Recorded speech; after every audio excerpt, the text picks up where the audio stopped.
Hey, everybody, and welcome to this episode of Guided Creativity. This is a solo podcast that I do every now and again. Basically, I'm going to talk, and you write, or think, or in your own way, brainstorm how you're going to prepare for this next session.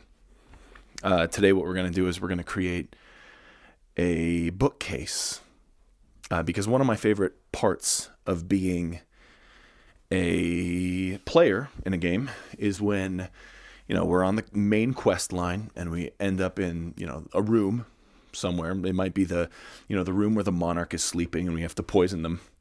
So we have to slip the poison into their morning potion or whatever, or just poison them directly or kill them somehow. I've had to do this a lot. Another thing you're going to notice is that this podcast is entirely unedited. So you're going to hear me make stupid jokes all the time and just be a total silly boy. Anyway, so we're on this main quest line and we're doing this thing, whatever it is, and there's a bookcase. Maybe this quest carries us into a library, or maybe just in those royal chambers that I was talking about a little while ago. Maybe, the queen has a bookcase of her own. And so while we're here, I can say as a player, and again, this is one of my favorite things, hey, I want to check the bookcase. I want to check the bookshelf. I want to open this treasure chest of books, and I want to look through these books and see what's in there. And if the GM has something to offer me in return, these are the songs and stories of the Seven Kingdoms, in Westeros.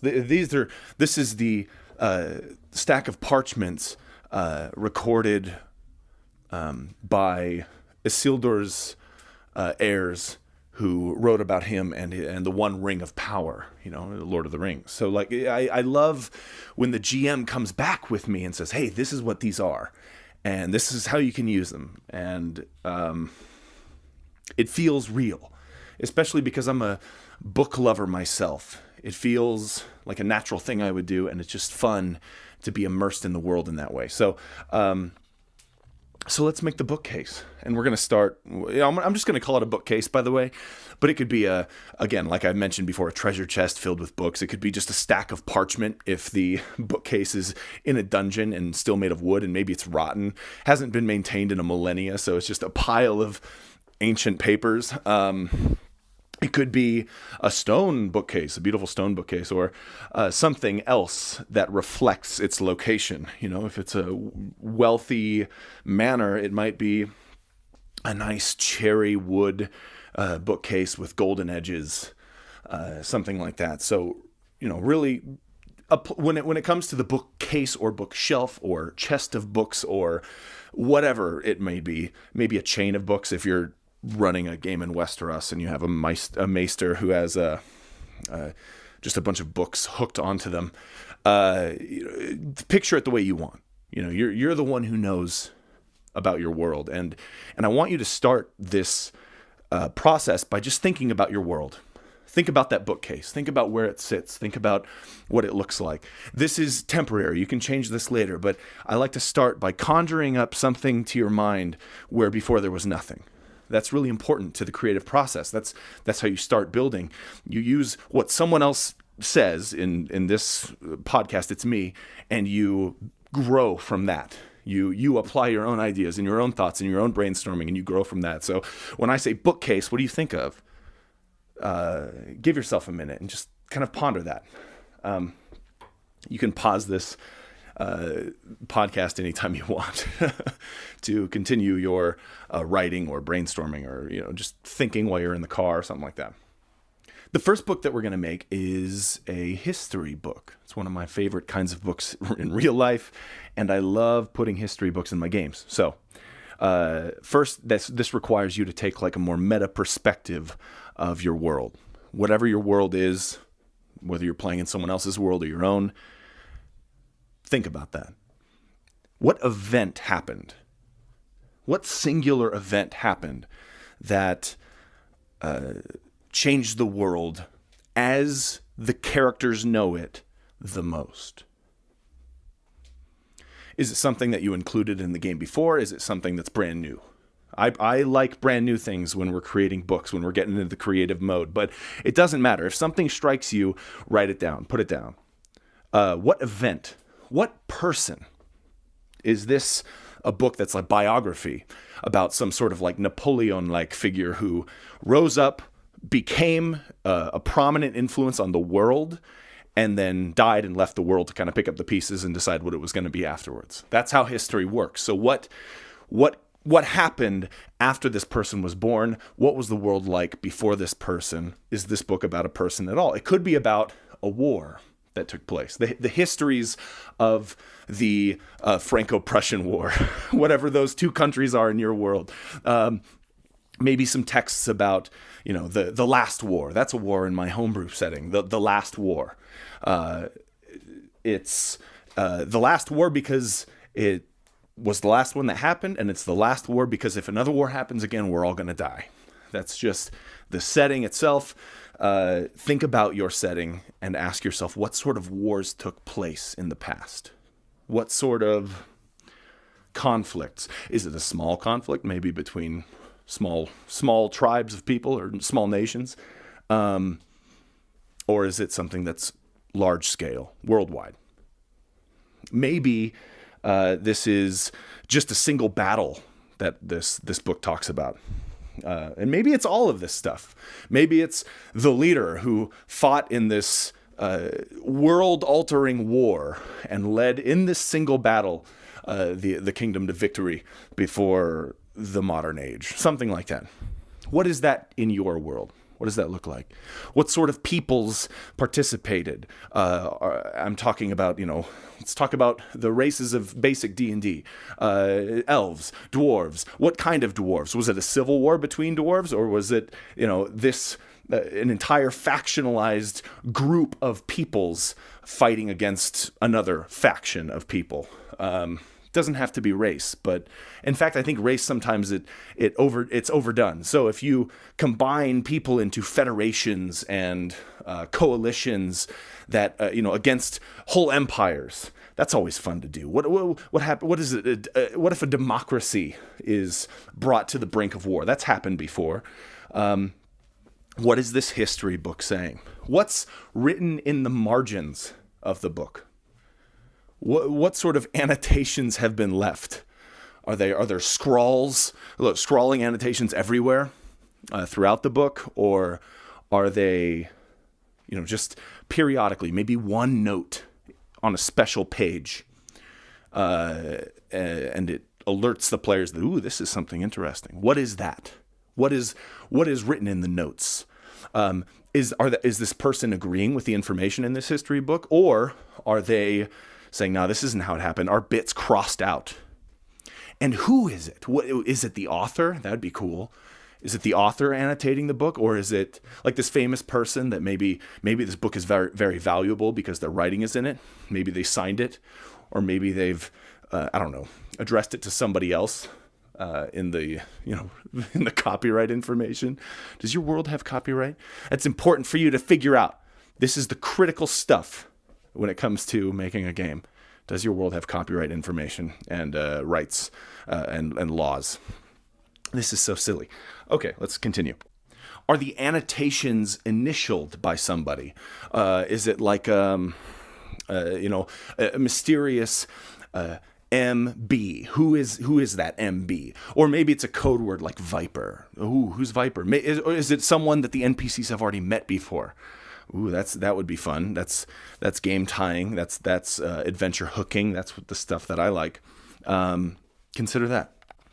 The next book, and I kind of wanted to talk a little bit about what the books are made of, but really just your world. Zoom out a little bit. Think about where they were made, how common books are in your world. Again, I've mentioned these could be stacks of paper. If books are not taken care of, or if these specific books that the players are going to stumble on have not been taken care of, then there's a chance that there's not going to be any sort of organization to them. So it just could, like I said, it could be a stack of papyrus waist deep that the characters themselves have to sift through and organize. But instead of really focusing on the materials that make up these books, I really want to focus on the books themselves. So the next one that we're going to make is kind of a local guide to whatever this, we just had our big meta perspective, large scale war history book. Now let's zoom in on the city that the characters are in. Let's zoom in on the forest that they're treading through, where they just found this chest of books. Let's focus on maybe this village or hamlet, or this family line in this location, or this single castle. It could be a history book, but a local guide could be a lot of different things. Maybe this is a hunting guide. Maybe this is a guide to all of the animals around this city or this place, and a guide to hunt them. Maybe this is actually a guide to the flora and plant life. Maybe this is something that, what sort of flowers, wildflowers, are in the area around where the characters are adventuring. Maybe some of them are pressed into the book itself. Maybe they've been put there and the book has been closed, and so now you open it and there's a flower there and description written of it, and information. It's venomous, causes hallucinations. That's my favorite thing ever. It could be anything. Maybe let's say if your characters are in a metropolis of sorts, you can hear me sometimes get like, I just get excited. I get excited because I start creating, and I'm like, I can't slow this machine down now, baby. I'm just riding this thing. Maybe the characters are in a metropolis.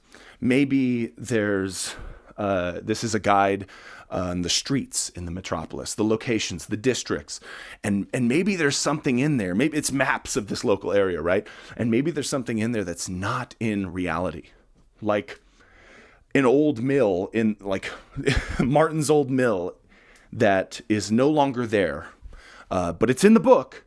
But when you go there, it's replaced by something, or it's burned down completely. What happened in this place that you can feed to the characters, to the players, and have them grasp onto and say, ooh, I want to learn more about this, right? That's why the books are fun. You can always say, hey, you know this history because you read this book, so you can roll for advantage or roll for some bonus, depending on what game you're playing, on this roll.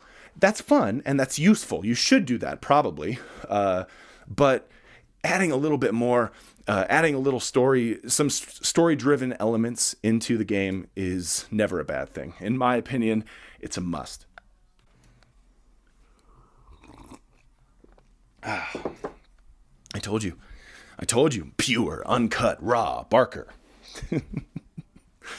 One of those words does not belong. One of those words is not like the others. Okay, so let's continue. An important part of all books, even the history one that we just talked about, but definitely the local guide, is the author. Who wrote this thing? Who wrote this book? Because if it's a local guide, it has to be a local person, right? It should be. It doesn't have to be. It could be some distant explorer, but what fun is that? So let's assume that it might be someone nearby. What sort of NPC would have written this book? If it's a guide to, like a ranger's guide, like a hunting guide or a pathfinding guide, the paths out in the woods, it could be maybe the town ranger. Someone whose job it is to help people find their way around the city. Where are they? Are they alive? Are they still alive? Is this an old book? Maybe they're dead. And again, that's not as fun, but who owns the rights to the book? I just went back to the copyright law thing, but let's just follow this train of thought that I've just had. Who owns the rights to the book? If the person dies, does the person who is their heir, does their heir inherit the ideas that were represented in the tome that they wrote? Or maybe it's auctioned off whenever people die in your world. Maybe you could do something like that, where whenever someone dies, anything they have published gets auctioned off, and maybe the child, the heir of this person, has gone to the auction to win their parents' works. And maybe they're an auction hawk. Maybe they go to different auctions and they try to collect as much of this published information as they can under their own umbrella. You've just created, or we've just created a person, an NPC, an interesting conflict-driven person, and we've given them a cool place to hang out where the characters can go meet them, an auction. What if they go and they bid themselves? What if they have enough money at this point? They can, or maybe someone's given them enough money, like a Felix Leiter sort of James Bond character that is given them a bunch of cash to purposefully go and bid against this person. That's something my brain just did. And it's really important to follow your brain. Whatever it goes to do, even if it's away from what I'm saying in this podcast, it's really important for you to follow that. Because what your new ideas that you have yet to write down are more important than the ideas that I'm speaking right now, these old ones. And don't you forget it. Don't you ever forget that. When you're reading books, watching movies, playing games, when you get an idea, you pause whatever you're doing and you go write it down, because you're probably going to forget it. That's just the fact. So back to the author. Let's assume they're alive. Maybe it's someone who is local that the heroes can go talk to. Maybe it's someone that they've already met and they know, oh, wow, this person wrote a book, or, hey, this is the book that person said they wrote. You can always foreshadow it a little bit to the players. That's always fun, finding the book that just one session ago, or maybe even 20 minutes ago in this session, they just told me that they wrote. So, oh, that's perfect. Or maybe they put something in the book that shouldn't have been seen. Maybe there are pages missing from this book. Why are they missing? Maybe they're under arrest in a jail cell, or they've had their tongue cut out at absolute worst. Well, not absolute worst. So they can't spread any more lies. And those pages that are missing about that location, or that secret underground causeway, or maybe the plans for exploding a bridge, or any other, maybe a secret monster that if the people knew about it, they would just freak, because it's apocalyptic, basically. What is in there that they tore out and basically muted this person for? Let's move on to the last book. The third and final book that we're going to make in this podcast. You should continue beyond the podcast. Whenever it ends, you should just keep creating for as long as this wave carries you. That's how you should approach creativity every time, in my opinion. So let's talk the storybook, or the book of tales, or the book of songs, or the book of poems, or the epic poem, something like the Iliad or the Odyssey. Maybe these are real legends in your world. Think about those legends. What are they? What sort of things used to roam the world, and how would humans and elves and dwarves and all these people, how would they perceive them? Would they call them giants? Would they call them primordials? Would they call them aliens? What? What would they write about these beings? What sort of stories would they tell about them? Would they call them gods? Would they write stories about their gods? And maybe this is a book of tales, very short tales, like maybe 2 per page or something, at least, all about the deities prevalent in the world. And they're all written in story form, right? Tales. This is for your bard in the party. This is something for them to carry around and flip through. And when the viola player in the tavern tomorrow is playing a tune, you can say, hey, you read this in the book yesterday. And you can flip to the page and say, oh yeah, this is by this person. And that gives them the opportunity to strike up a conversation about it. Or maybe the book is written by that musician. It's really, there are a lot of different things you can do there. Maybe it's, again, I said Odyssey and Iliad. Maybe it's one big story, one big tale that's famous throughout the world. Maybe there's only one copy of it left. Maybe this is the one. Who's in control of it? Do any of the players know? Oh man, this is a rare find, and this is amazing because it's just oral history. This is the only place it's really been written down. I don't know if that's fitting for your world. That's kind of more of a Paleolithic sort of setting, but either way, whatever you feel it fits in your world, add. Whatever you feel I'm saying that doesn't help you, just skip it. Just don't listen. Keep going until something grasps onto you. Maybe this is a story that is based on a real event, but it's very much it's fleshed out in a different way. Maybe it's like the book of a religious tome, maybe like the book of Exodus, something like a mass people once enslaved, breaking free and escaping their bondage so they can start their country elsewhere, start their lives elsewhere. What happened in your world that is similar to that? And maybe this is that story. I said poems. Those are always fun for me because I write poems all the time just for fun. So I never am without poems or poetry to put into a game. So if that's like you, just start keeping track of all of your things. Don't if you write song lyrics, if you write songs, put those song lyrics in your game too. Change a few words as you need to, but that creation is something that's always appreciated by players. So try that out. Another type of storybook could be like a children's book. Maybe this is something. Actually, no. What does a children's book look like in your world? Is that something like it might look in today's United States or today's modern society? You have books with images and very few words to help people learn the common language, maybe. Or it could be a language book, actually. Maybe it's written in a language that's not the common tongue or not anything that the players understand, or maybe just one character in the party knows this language. Choose that language. That's fun. Put the spotlight on them a little bit. But yeah, it could be a children's book, shorter perhaps, or something of the like. So that's sort of it, actually. Those are the 3 books. I could go into more epic poems like, Beowulf and whatnot, but you kind of understand what I'm talking about, and by now you probably know what fits inside your world. Just remember that at this point you can always go back. You can always you all the stuff you've written down, none of it is sacred yet until you've run it in the game, until you've decided, boom, stamp of approval. This is just a brainstorming session, right? The thing about writing is you're not writing so that you can finish a project. You're writing so that you can give yourself something to read and edit tomorrow. Let the tomorrow version of you be the editor. Be the person who goes through and sifts through and removes things and adds things and changes things around. Leave that to tomorrow you. For now, just write.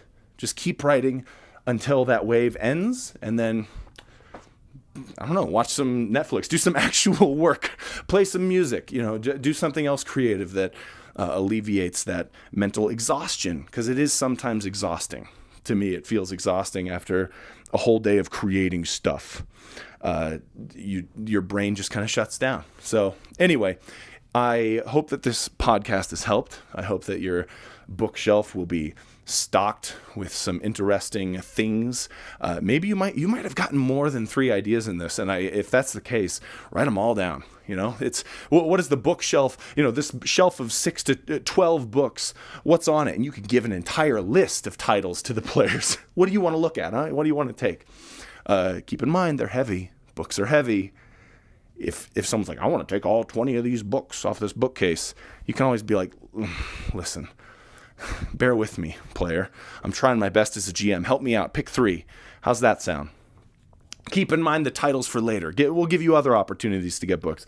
Anyway, I'm running off the rails at this point. Thank you, everybody, for tuning in to Be a Better Game Master. If you're interested in how these thoughts can manifest themselves on paper, you can go to absolutetabletop.com, and you'll find a ton of stuff written by myself and my friends, and we'd love to hear what you think about them. So yeah, post your comments below about this podcast and about our stuff, and I hope to see you next time. Double tap, peace.